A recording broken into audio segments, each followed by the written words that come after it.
नथुनी खींच रही। अब दोनों में लड़ाई शुरू हुई।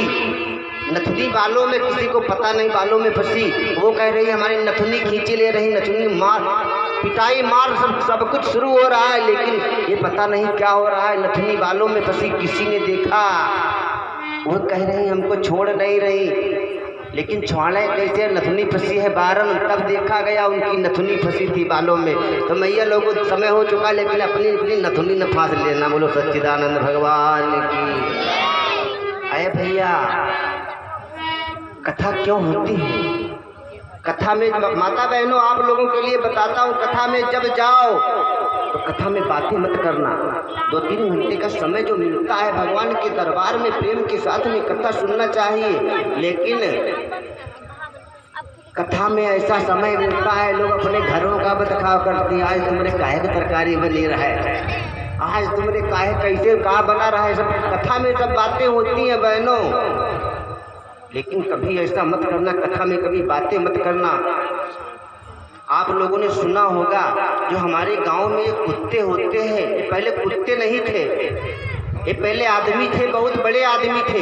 जितने कुत्ते हैं बहुत बड़े आदमी हैं, क्योंकि कुत्तों को याददाश्त है। जब भी कोई गाड़ी निकलती कुत्ता भौंकने लगते हैं। क्यों? क्योंकि कुत्तों को पता है पहले बड़े आदमी थे, उनके पास ये गाड़ियाँ थी। आज कुत्ता वही गाड़ियों को देख देख कर भौंकते हैं, पहले ये हमारी थी। कुत्ता कौन हुए हैं? अरे भैया, कुत्ता कौन हुए? पहले ए मानव रहे और कीन ही ना सत्संग। कथा सुने जाएं, कथा सुने जाएं, इसी उसी कहले, लेकिन कथा से उनका कोई मतलब नहीं। तो पहले वे मानव रहे कीन ही ना सत्संग, और तेही कारण कुत्ता बने फिरे उघारे अंग। ये कुत्तों की पहचान है। कथा सुनने के लिए जाते थे, इधर उधर टहलते थे, भगवान ने उनको कुत्ता बना दिया, जाओ खूब टहलो। और फिर कुतिया कहाँ से आई बहनों? कुत्तन के बारे में समझ लिया, लेकिन कुतिया कहाँ से आई? अब कुतियन के बारे में सुनो। सत्संग में जाती रहे और कथा में खूब बतियाएं, और तेही कारण कुतिया बनी घर घर डंडा खाए। यदि कुतिया ना बनना हो तो कथा में बातें बहनों मत करना, नहीं कुतिया बन जाओगी। बोलो साचे दरबार की। हमें कितना आनंद आ रहा है, छोटे छोटे बच्चे कथा में कैसे अच्छे बैठे हैं, प्रेम के साथ में सुनते हैं। अरे बहनों, अपने छोटे छोटे बच्चों को कथा में लगाओ, भगवान के दरबार में लगाओ। क्योंकि ध्रुव ने केवल 5 वर्ष की अवस्था में परमात्मा को प्राप्त किया था। प्रहलाद ने 7 वर्ष की अवस्था में खंभे से भगवान को प्रकट किया था। बच्चों को लगाओ, लेकिन बच्चों को ऐसी शिक्षा मत देना बहनों।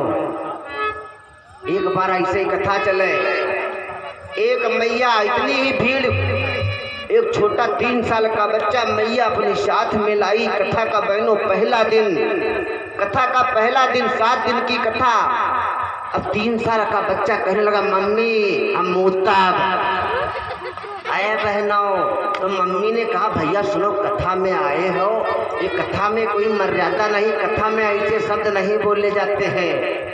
सुनो, क्योंकि कथा 7 दिन चलनी है। आज से जब पेशाब लगे तो हमारे कान में बता देना, मम्मी हम गाना गई हैं। लड़के बच्चे बड़ी जल्दी सीख लेते हैं बहनों। बच्चे ने सीख लिया, मम्मा ने संकेत कर दिया, जब पेशाब लगे हमारे कान में बता देना, मैं तुमको पेशाब करा लाऊंगा, मम्मी हम गाना गए हैं। दूसरे दिन भी ऐसे, मम्मी हम गाना गए हैं, मम्मी समझ जाएं, पंडाल से उठे, सभी औरतों को बीच से मम्मी लेकर जाएं, गाना गवाया लाऊं। धीरे धीरे 7 दिन गाना गवाते गवाते बच्चे को हो गए। बहनों भैया ध्यान से सुनना, जैसे 7 दिन कथा पूरी हुई, अब 8वें दिन उनको अपने मायके जाना पड़ा। काफी दिन से अपने मायके नहीं गई थी, तो अब की बार अपने मायके को जैसे गई, भैया मायके को जैसे पहुंची, जैसे मायके को पहुंची, अब 3 साल का बच्चा कहता, मम्मी आज नाना के पास ले अट्टा। आए भैया, 3 साल का बच्चा बिगड़ गया, मैं नाना के पास रात्रि में लेटूंगा। अब भैया 3 साल का बच्चा नाना के पास लेटा है, रात्रि के बजे जब 11, अब 3, उसकी तो आदत पड़ चुकी है। अब नाना से कहा, नाना हम गाना गई है। तो नाना ने कहा भैया रात्रि है, गाना ना गाना सवेरे गा लेना, इतनी रात्रि में गाना वाना ठीक नहीं, चुप बैठो। भैया वहाँ रुके कहाँ, 10-15 मिनट बीते, वहाँ रुके कहाँ, नाना हम गाना गई हैं। चुप। मैं कहता हूँ सवेरा होगा, बाजा वाजा लगवा देंगे, आराम से खूब ठीक ठाक गा लेना। फिर नाना ने जैसे तैसे फिर लिखाया। अब रुके कहाँ, 15 मिनट बाद जब 12 बजे नाना हमरे तेज आवाज लागी। आए बहनों, तो नाना ने कहा इसने जिद किया है, अब मानेगा नहीं। नाना को तो कुछ पता नहीं था। नाना ने कहा अच्छा तुमको गाना गाना ही है, ऐसा करो धीरे से हमरे कान में गा ले। आए बहनों, तो उनकी आदत पड़ी थी, नाना का कान भर दिया। बोलो सच्चिदानंद भगवान की जय, साचे दरबार की। आओ थोड़ी सी कथा की चर्चा भी हो जाए। महाराज जी ने आदेश किया है, क्योंकि आज कथा का चौथा दिन है, चौथे दिन में भगवान कन्हैया का पावन जन्म भी होता है। तो कल मेरे द्वारा आप लोगों के बीच में एक रहस्यमयी कथा रामचरितमानस से जोड़ते हुए भगवान कन्हैया का जन्म क्यों हुआ, भगवान कन्हैया का जहाँ से कल मैंने कथा छोड़ी थी ठीक वहीं से भगवान राम का जन्म हो चुका है। आनंद की बधाइयाँ बज रही है। आज भगवान राम के बहनों भाई ध्यान से सुनना, भगवान के दर्शन के लिए सारे देवता आए।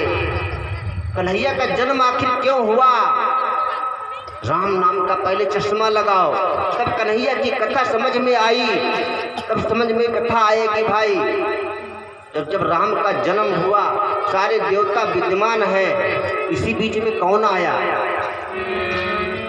अवधपुरी सोहई यही भांति प्रभु मिलन आई जनुराशे। अवधपुरी सोहई यही भांति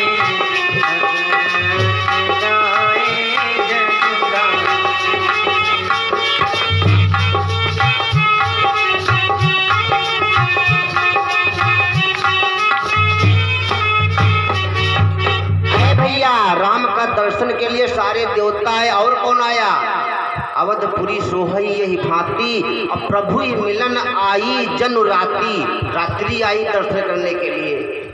जब रात्रि आई तो साथ में चंद्रमा भी आया होगा। आज प्रभु का दर्शन करने के लिए जैसे रात्रि आई तो सूर्य नारायण नाराज हो गए। क्या देखा सूर्य भगवान ने, मेरे दिन में रात्रि क्यों आई, कौतुक देखी पतंग भुलाना।